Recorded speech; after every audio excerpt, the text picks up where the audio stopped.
We did do a little study recently and found out that about 40% of our kids have a parent who has been incarcerated or is currently incarcerated. It was a teacher, and she had a homework project for her students in grades 7 through 12, and she challenged them to go home and start a conversation with the adult in their house using open-ended questions, trying to participate in meaningful conversation. And the feedback that she got the next day is really, I think, telling to what our kids today are living every day. Here's what some kids told her. One was, "My dad told me to tell you that's your job. He doesn't want to hear my crap."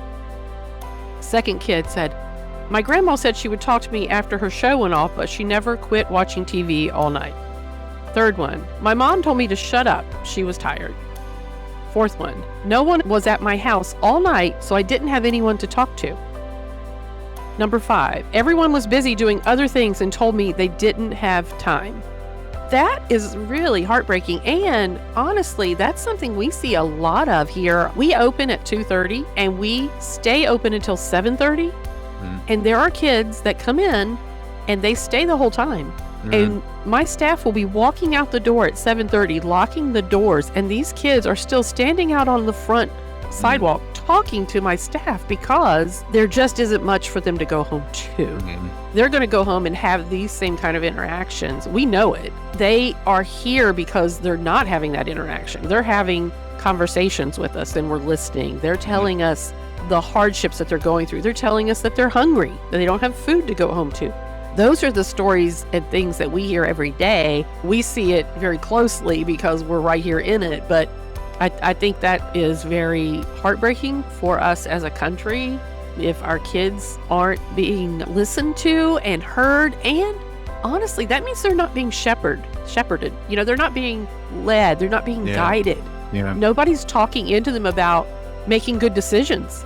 Nobody's talking to them about their value as a person. Nobody's talking to them about making good choices about, you have a path, you can choose here or here, which is the right way to go. They're not having those conversations. What's your address? 11 North Market Street, Troy. So one of my most favorite outfits that loves people well is Homeboy Industries. And they always say that hope has an address. And I have this feeling that 11 North Market Street, for that kid that you just mentioned, like hope has an address. That's exactly where it is for them. Remember, you said that there's like 500 kiddos. We have 3 youth mentors that have started coming to the Troy Rec regularly. We've interviewed 2 of them, Dan and Dennis.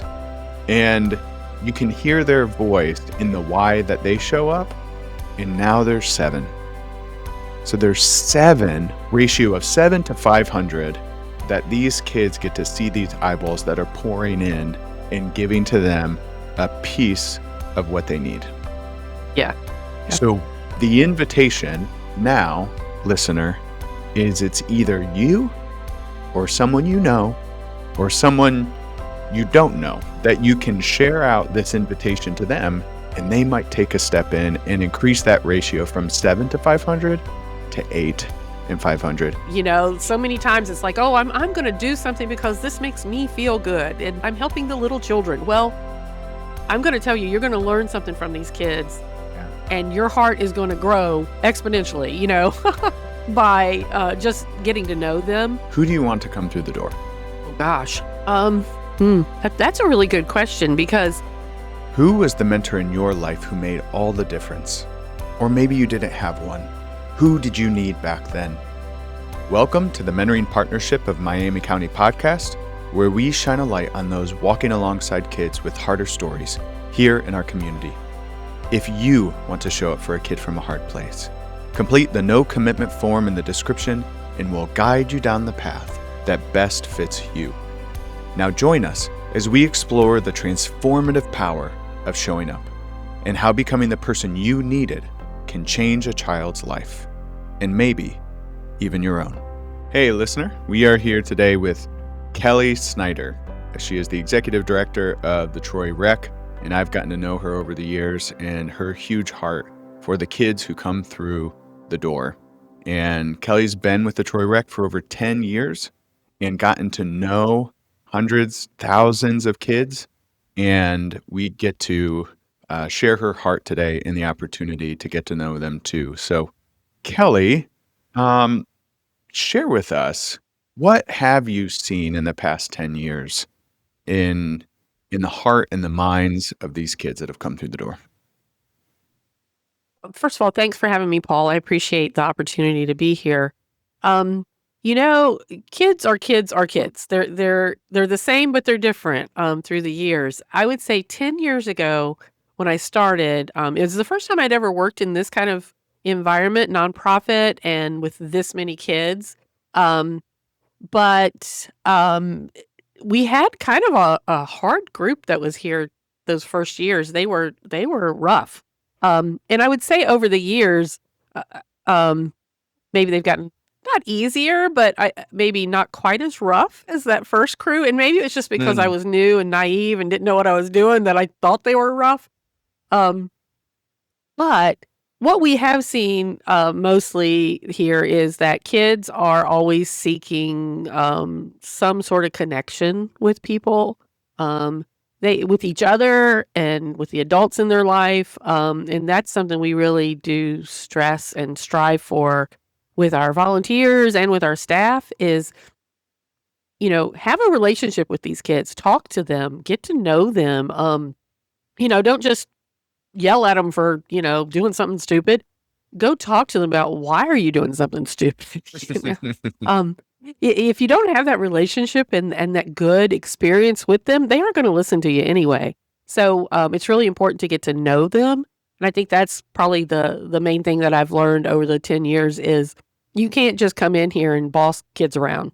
mm, That doesn't work. mm, You have to care for them and show them some love, and honestly, show them some respect. They are a person, mhm, they are people, and I think sometimes people think, "Well, they're kids, you don't have to show them respect," and I just disagree with that.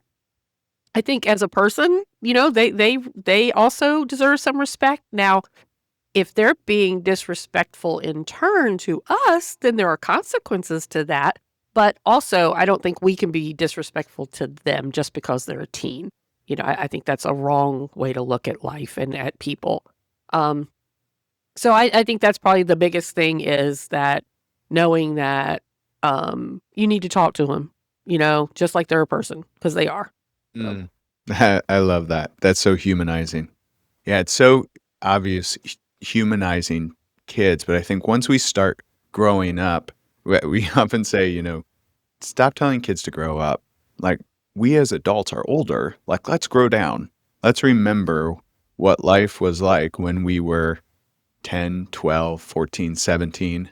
And the stories that you've heard, if we grow down and we imagine those stories of some of the kids that you have uh, witnessed throughout the 10 years, it would be really hard to imagine that for ourselves.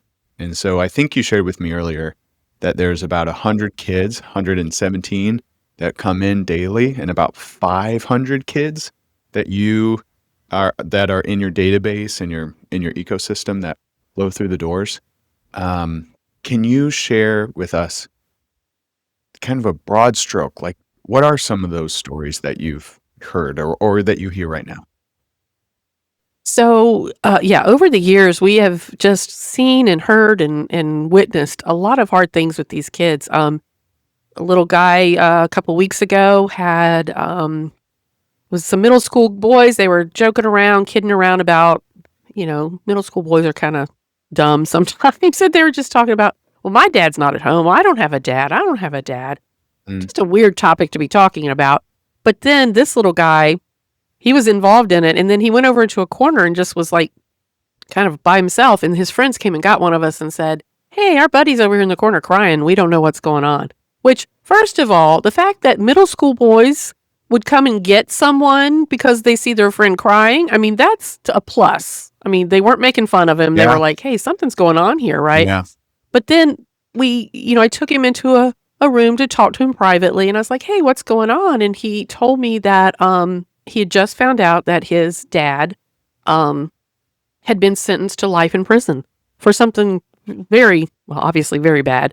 And the comment he made was, my dad's not a good dad. It's not that I want him around. It's just I don't have a dad.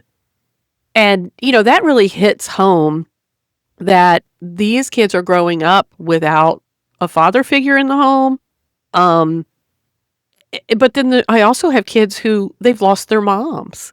And, they don't have that nurturing going on. Not that their dads aren't caring for them well, Yeah. but it's just they don't have that same nurturing. So we just hear so many sad, hard things. And it's like, yeah, everybody goes through hard things. But as a kid, that's just heartbreaking to hear. We have a lot of kids that live with grandparents Mm. or they're in aunt and uncle's homes. And some of them are court ordered and some of them are not. They're just, this is grandma took them in because the daughter is off doing whatever and she knew she needed to take care of her grandkids. And so there's a lot of instability in these kids' lives because, mom could come back and say, well, I want my kids back now. And grandma, she doesn't have any legal right to them, so she would have to give them up, right? Mm. Those are the kind of things that we hear about. And what also kind of hits me sometimes is they're so nonchalant about it. It's like, oh yeah, I live with grandma. No big deal. That's just the way life is. But we have, I don't even know how many kids that are living in kinship relationships. We did do kind of a little study recently and found out that about 40% of our kids have a parent who has been incarcerated or is currently incarcerated in some way, and that's just through conversations. That's not through us asking that question. It's just in conversation. And so we kind of started, we took out our list and was like, okay, this one had a dad in prison. This one has grandpa in prison. This one has mom that's addicted to drugs, all these different things. And it's like, holy cow. That is just an epidemic, truthfully, for these kids that they're living through having a parent that has been incarcerated. Mm. Stats, I feel like help us see like a wide picture, but stats don't like mean the right thing until you hear the story. Like we say in Miami County that there's 3,700 kids in single parent homes. We don't know the kinship number necessarily, but then roughly 28% of adults have some sort of addiction and some of them are in recovery. And you have some percentage, you said 40% of kids coming in. So if there's 500, that's maybe around 200 of them are living through this. This is their lives. And you shared one story earlier. You shared with me these really short vignettes of like kids who wanted to be heard or listened to in their home.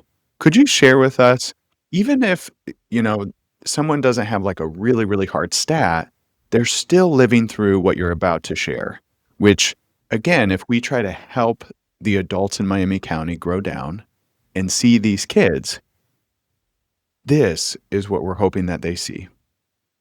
Yeah. So, and my daughter actually shared this, and that's where I saw it, was on her page, and it just really hits home.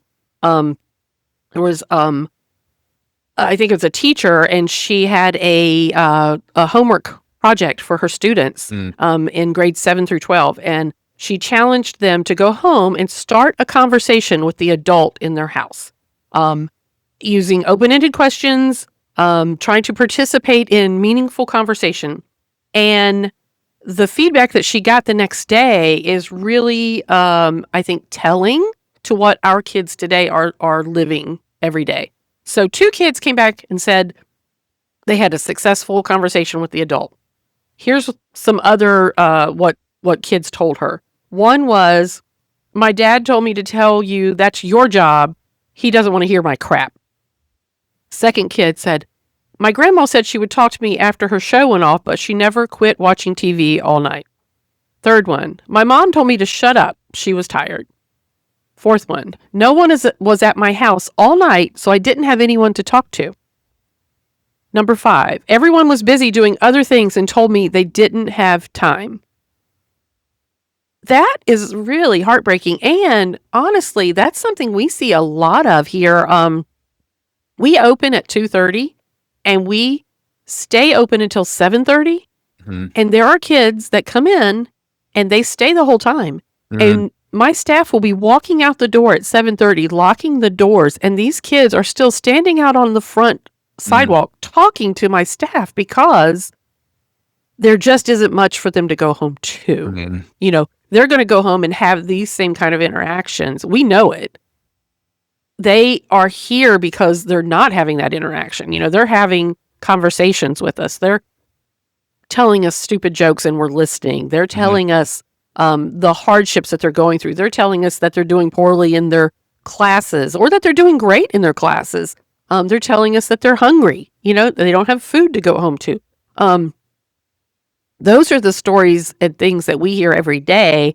And when this was shared, I thought, oh my, that shows me that it's not just insulated right here. This is like a national trend. This is happening everywhere. And, we see it very closely because we're right here in it. But I think that is very heartbreaking for us as a country. If our kids aren't being listened to and heard, and honestly, that means they're not being shepherded. They're not being led. They're not being Yeah. guided. Yeah. Nobody's talking into them about making good decisions. Yeah. Excuse me. Nobody's talking to them about their value as a person. Nobody's talking to them about making good choices about you have a path. You can choose here or here, which is the right way to go. They're not having those conversations. They're not having dinner with their family, obviously. So they're not having those over the dinner conversations that maybe you or I had growing up. So I think it's hard to know how to fix that. I don't know if there is a fix, but we try to be a small part of that, of being available and being here and talking to them like they're people, because they are. Mm. Yeah, obviously there's different people's heartbreaks for different people. Like I know many people that their heartbreaks for single dads and single moms and grandparents and wanting to be with them, and hopefully that flows down into the kids that you're talking about. And for those parents and grandparents and others that can't be reached, you and the Troy Rec play just a pivotal role of trying in not the smallest of ways, in the most vital of ways, to bring them the message that is opposite maybe than what they're experiencing.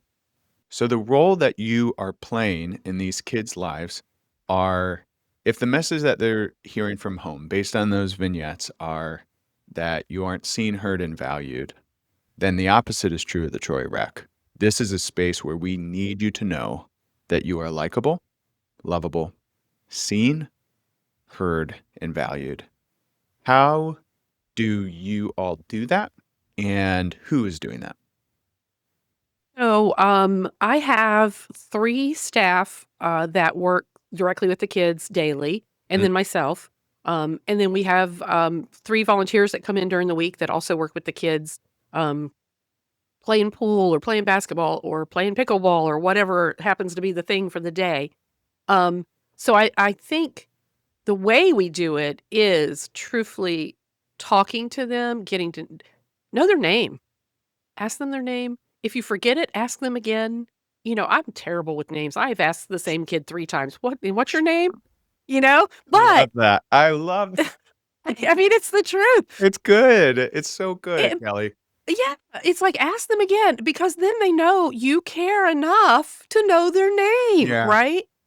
Get to know their name and talk to them, have a conversation. And it can be as simple as, "So what's going on today? What's up? What are you doing afterwards?" Or, sometimes we have some free things that we give away, food or whatever. And we'll say, "Tell us one good thing that happened today." Yeah. Just trying to get them to change their perspective of, okay, I might have had a crappy day, but what is one good thing that happened?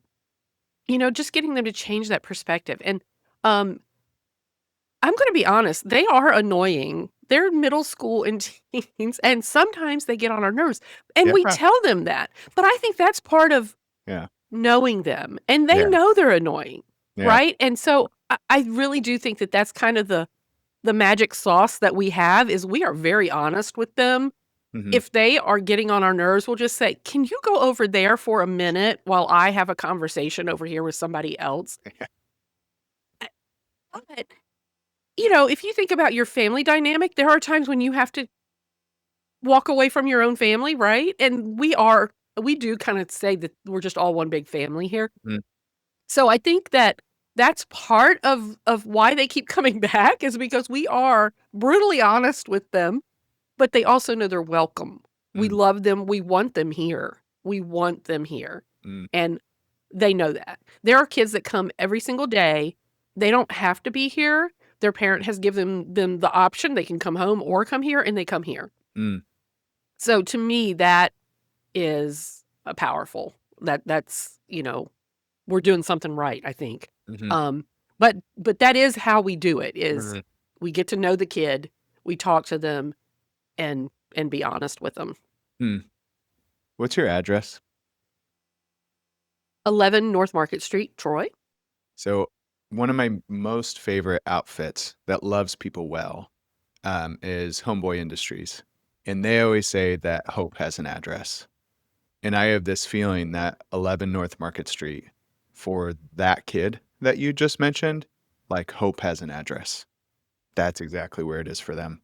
They have this, if hopelessness or despair or disconnection or all those things that a little human body like can't really handle. Like children are meant to be guided and all those things, but to be loved, um, they need they need dosing, dosages frequently, routinely, all the time of love pouring into them. And it sounds like that's exactly the why behind the Troy Rec. And I love that there are at least 4 committed staff that are their eyeballs, and I remember you said that there's, like, 500, kiddos, and we have 3 youth mentors, I get that have started coming to the Troy Rec regularly. We've interviewed 2 of them, Dan and Dennis, and you can hear their voice in the why that they show up,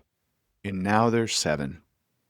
So there's 7, ratio of 7 to 500 that these kids get to see these eyeballs that are pouring in and giving to them a piece of what they need.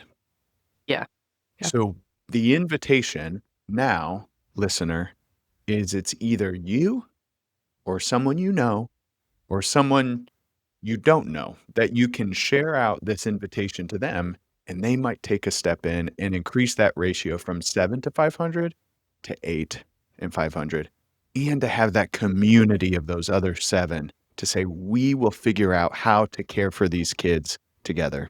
We can provide both the structure and the nurture, the honesty and the grace, the love and the forgiveness. Who do you want to reach out to you? And yes, come through the mentoring partnership. We have a really strong partnership. Who do you want to come through the door? Oh gosh. That's a really good question because um i- truthfully, having volunteers in our space working with the teens directly is something a little bit new for us. Mm, Over the last 2 years probably since Dennis was I think our first. Um And we are always a little hesitant to allow volunteers in our space because we know these kids are um they're hesitant to let people into their heart yeah. and into their space.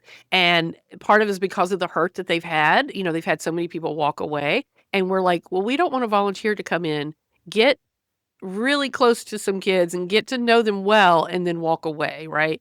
So I would say the person or people that I want them committed.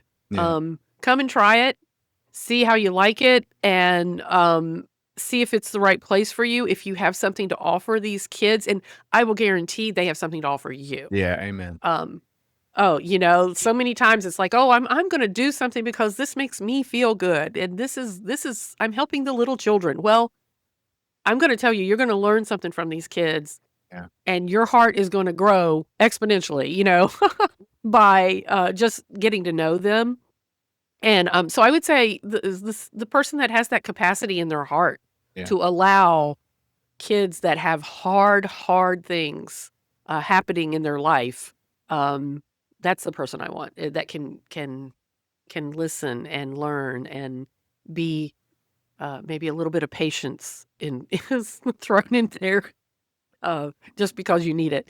Um but that's the person I think I want. And, Paul, we talk a lot about our kids that come from these hard places and have hard things going on. We also like to say, though, this is like a level playing field when you walk in. We don't care what your last name is. We don't Yeah. care what sport you play. Mhm. You don't have to play a sport at all. You could be a skateboarder. You could be in the band. You could be the star football player. Does not matter when you walk in our doors. I don't want to say you're all the same, but you're all on the same level, Yeah. right? Like Right. you are a person and you are valued. So we do have kids that are from like the typical home life too, which I think is a wonderful thing that they're all in this place together, right? And I don't know, that's just something I think sometimes we hit on the more disadvantaged kids, but we also have those more typical kids.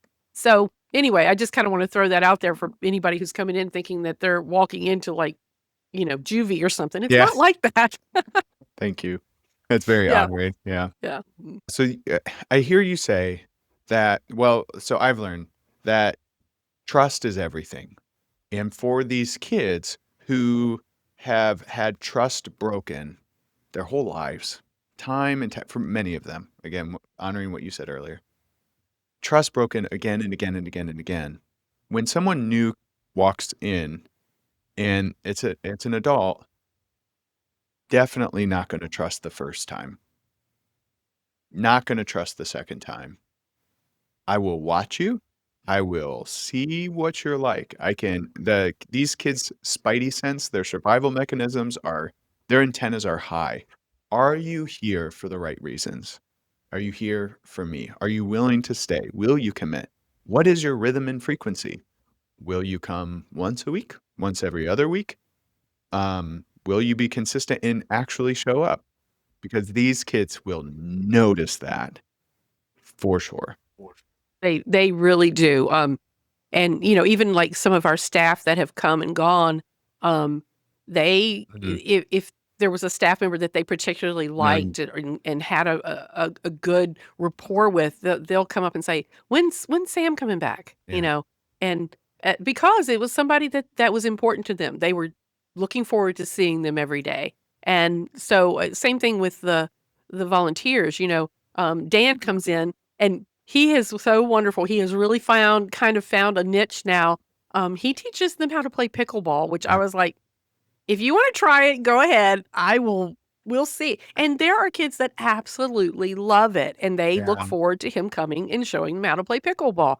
But he also shows up on like birthday party day Yeah. or, like tonight we're having a Halloween party and he says, I might drop in for that. Mm, Because he knows we're a small staff and we're kind of doing it all.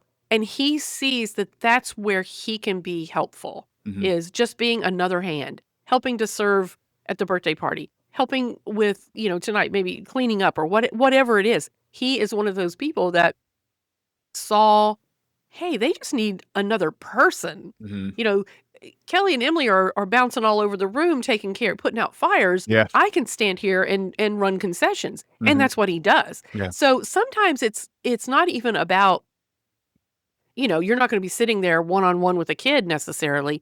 You're just helping and being in the room and being available.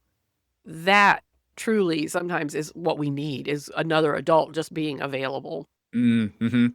Yeah, so it's been so fun witnessing because Dan is a friend, Dennis is a friend, their journey through the Troy Rec because it took some time for them to evolve into the space where they felt comfortable and it and now they're trustable to be and to stay. They're rooted.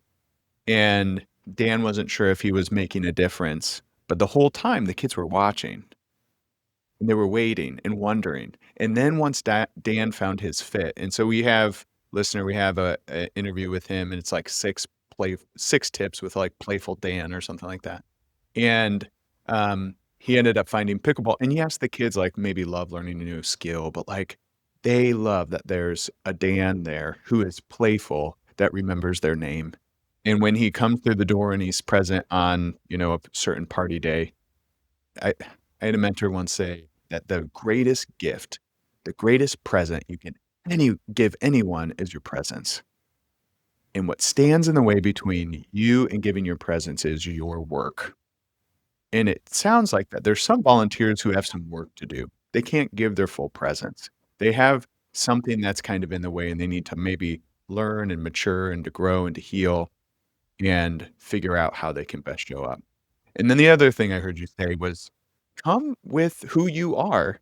Like, Dan loves pickleball, Dennis loves pool, and because of that, and because they're just being who they are and being playful, Dennis is retired and he says, "I'm just one big kid." The other kids gravitate to that playfulness. So if you're someone that thinks like, "Oh, I could commit to this space in these kids and in these harder stories, how do I love to be? How do I love to play?" And figuring out and having that conversation with you and the 6 other people and seeing if that fits. Yeah. Yeah, absolutely. That's exactly it. And it is a little bit of a different space when people come in. They're like, I didn't even realize that you did this here. Yeah, They really are surprised. And we have a few structured programs, but for the most part, it's unstructured time. right.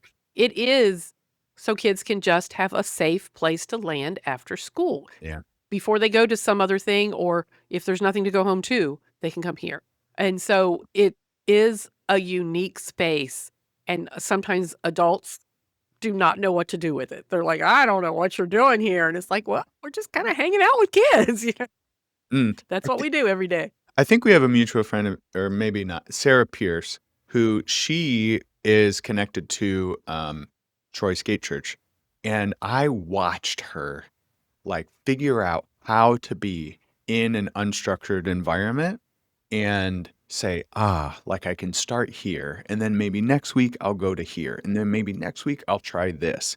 And the whole time it's kind of this adventure craft of like figuring out how to bond. Like who's gravitating to me? What do I like? What's coming?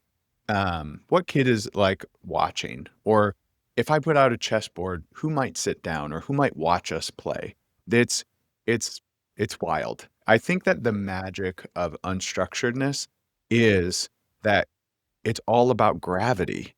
Like, there will be a void in maybe a kid that appears, initially or later, but it comes out when that adult figures out their play and their comfortability, and then things just kinda start evolving and revolving around each other. And That is so true.